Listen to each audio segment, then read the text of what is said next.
اليوم الاخوان عرفتي شكون اللي معنا عمي عبد السلام الغني عن التعريف. غادي نسولوه على ايش؟ غنسولوك عمي عبد السلام على المنتخب. شبان لك في المنتخب الكبير والصغير؟ واخا اننا تلفنا الايامات مع الصغير 17 18 الكبيرين الصغيرين، وصراحه تلفونا المنتخب عمي عبد السلام. وقع لك بحال الساعه القديمه مع الجديده.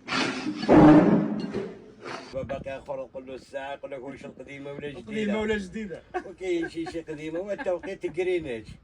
قول لي جرينيتش ولا التوقيت المغربي؟ صافي دابا جاوبني على المنتخب الكبير. المنتخب في الحقيقه انا كنطلب مع اصحاب الفيسبوك وكنطلب مع اصحاب التواصل الاجتماعي بعدهم الركراكي هو اول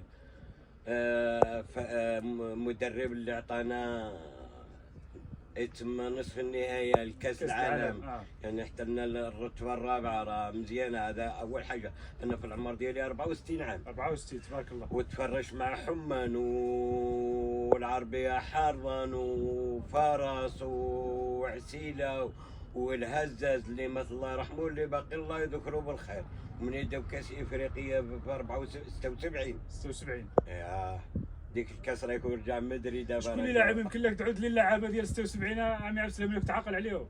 كاحمد فراس، كان عسيله، كان الفيلالي من المولوديه الوجديه، وكنا كنتصنتو غا في الراديون كيقول له حميد البرهاني الدار البيضاء. بعد قليل ابراهيم الفلكي اكادير.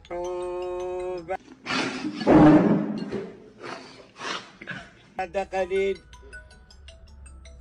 عبد اللطيف الشريبي، عبد اللطيف الشريبي النادي المكنسي. الكره عند العمري، عنده جلاله، عند يا لو كان ما كانش العريضه كتدخل اصابه.